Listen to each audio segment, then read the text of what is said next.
চারিদিকে এখন কাঁচা আমের সিজন। আর এই কাঁচা আমের সিজনে আজকে আমি দেখাবো কিভাবে কাঁচা আম দিয়ে ঝুরি আচার তৈরি করতে হয়। এটা অনেক সহজ আর খেতেও টেস্টি। আর এটা অনেকদিন সংরক্ষণ করে রেখে খেতে পারবেন। তাহলে চলুন আজকে রেসিপিটা দেখে নিই আর সবাই বানিয়ে ফেলুন কাঁচা আমের ঝুরি আচার। Hello everyone, welcome to kitchen of সীমা।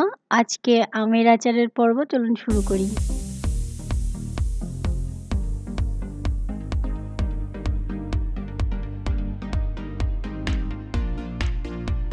চলুন শুরুতে আমরা দেখে নিই কাঁচা আমের ঝুরি আচার বানানোর জন্য আমাদের কি লাগছে। প্রথমে আমাদের লাগছে আম, কাঁচা আম। এখানে আমি প্রায় 300 গ্রাম মতো কাঁচা আম নিয়েছি এবং এই গ্রেটারে যে দুইটা ভাগ থেকে একটা বড় একটা ছোট, এই বড় অংশটা দিয়ে এটাকে গ্রেট করে নিয়েছি।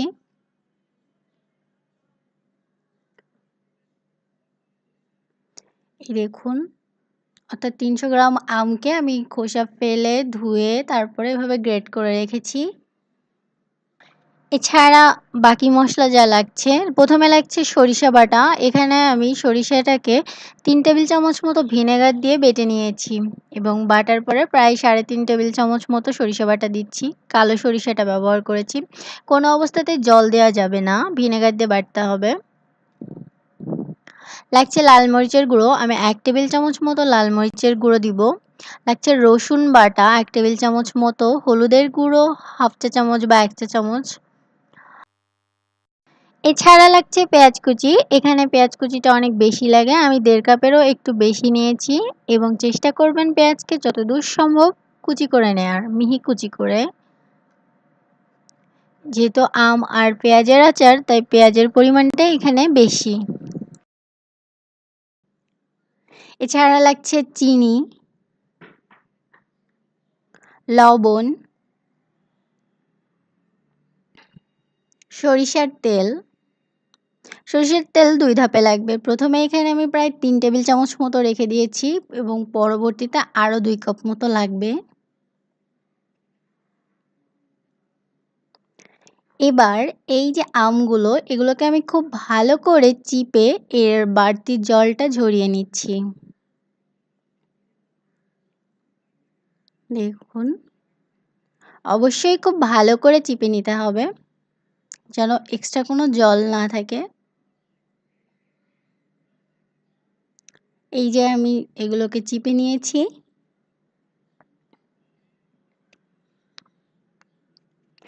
এবার এগুলোর সাথে আমি মশলাটা মাখাবো।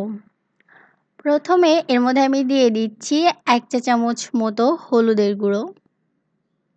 আপনি হলুদের কালার অনুসারে এটা কম বেশি করতে পারেন। তারপর এর মধ্যে আমি দিয়ে দিচ্ছি লাল মরিচের গুঁড়ো।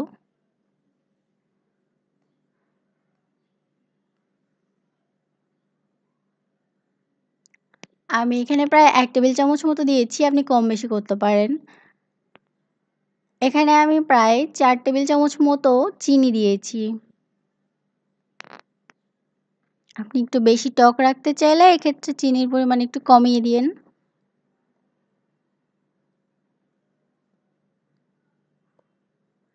দিয়ে দিচ্ছি স্বাদ মতো লবণ।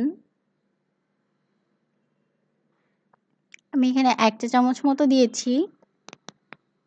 আসলে আচার বানানোর ক্ষেত্রে এই মশলাটা নির্ভর করে আপনার টেস্ট অনুসারে। আপনি আপনার ইচ্ছে মতো যেকোনো টেস্ট কম বেশি করে নিতে পারেন। এর মধ্যে আমি দিয়ে দিচ্ছি রসুন বাটা 1 টেবিল চামচ। রসুন বাটাটার পরে এর মধ্যে আমি দিয়ে দিচ্ছি সরিষা বাটা।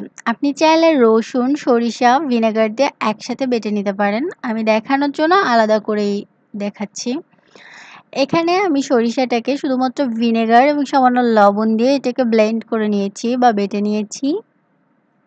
এখানে আমি প্রায় 3.5 টেবিল চামচ মতো সরিষা বাটা ব্যবহার করছি।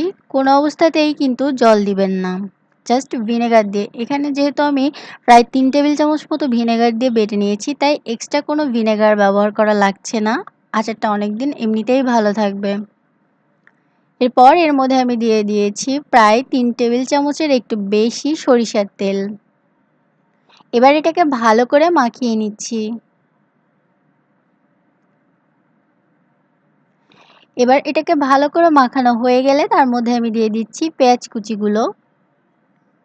পেঁয়াজ কুচিগুলো আগে দিয়ে মাখালে পেঁয়াজ থেকে অনেক সময় বাড়তি জলটা ছেড়ে দেয়, সেজন্য আগে আমটা মাখিয়ে নিয়ে তারপর পেঁয়াজ কুচি মিশিয়ে দিচ্ছি হালকা হাতে। কখনোই বেশি চেপে চেপে মাখাতে যাবেন না, এতে করে পেঁয়াজ থেকে বাড়তি জল বের হবে। হালকা হাতে মাখিয়ে দিলাম। এবার আমি 2টা প্লেট নিয়েছি স্টিলের, আপনি আপনার সুবিধা মতো যে কোনো পাত্রই নিতে পারেন। এবার এই মাখানো আমটাকে আমি এই প্লেটে ছড়িয়ে দিচ্ছি। আমি পাতলা করে চারদিকে ছড়িয়ে দিচ্ছি। দেখুন, একটি পাত্রে খুব বেশি দিতে যাবেন না। এবার এটাকে আমি 2টা প্লেটে সুন্দর করে ছড়িয়ে নিয়ে তারপরে এটাকে আমি রোদে শুকাতে দেব। আসলে এটা শুকাতে কতদিন লাগবে এটা ডিপেন্ড করবে আপনার ওখানকার রোদের তাপমাত্রার উপর। সাধারণত 3 থেকে 4 দিনের মধ্যে এটা খুব ভালোভাবে শুকিয়ে যায় এবং ঝরঝরা হয়ে যাবে।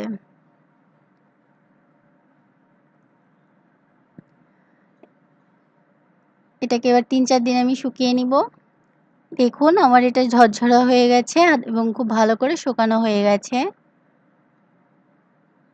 এবার আমাদের লাগছে 2 কাপ মতো সরিষার তেল।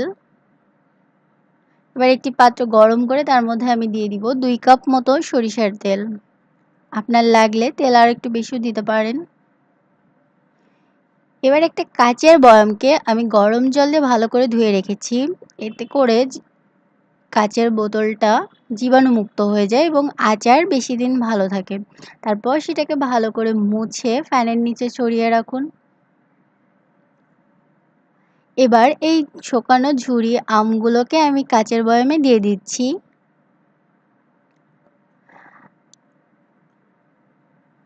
অবশ্যই বয়ামটিকে খুব ভালো করে শুকিয়ে এবং মুছে নেবেন। এই যে আমগুলো দিয়ে দিয়েছি। এবার সরিষার তেলটাকে খুব ভালো করে গরম করতে হবে, অর্থাৎ অনেক বেশি গরম করতে হবে। তারপর এটাকে কিছুক্ষণ রেখে দিবেন ঠান্ডা হওয়ার জন্য। যখন হালকা ঠান্ডা হবে তখন ব্যবহার করতে হবে। আর এদিকে এক্সট্রা সাবধানতা বা টিপস যেটাই বলেন না কেন, কাচের বয়ামে আমি দিয়ে দিচ্ছি একটা স্টিলের চামচ। তারপর এই হালকা গরম তেলটা ঢেলে দিচ্ছি। একদম ঠান্ডা তেল দিবেন না, আবার খুব গরম তেলও দিবেন না, কারণ গরম তেল দিলে পেঁয়াজটা পুড়ে যাবে। আর এই কাচের বয়ামে গরম কিছু ঢালার আগে অবশ্যই একটা স্টিলের চামচ দিন, এতে করে বয়ামটা ফেটে যাওয়ার কোনো সম্ভাবনা থাকবে না। এবার এটা ঢাকনা দিয়ে মুখটা এঁটে দিচ্ছি এবং এভাবে 15 থেকে 20 মিনিট রেখে দিব। তারপর ঢাকনা খুলে নিব। খুলে ভালো করে ঠান্ডা করে তারপরে বয়ামে ভরবেন, এতে করে আচার অনেক দিন ভালো থাকবে। দেখুন তৈরি হয়ে গেছে আমাদের আম পেঁয়াজের ঝুরি আচার। খুবই মজাদার খেতে, আপনারা সবাই বাসায় ট্রাই করেন আর আমাকে জানান কেমন লাগলো। ভিডিওটি দেখার জন্য অসংখ্য ধন্যবাদ, আর অবশ্যই আমার চ্যানেলটি কিন্তু সাবস্ক্রাইব করবেন আর চ্যানেলের সাথেই থাকুন। ধন্যবাদ।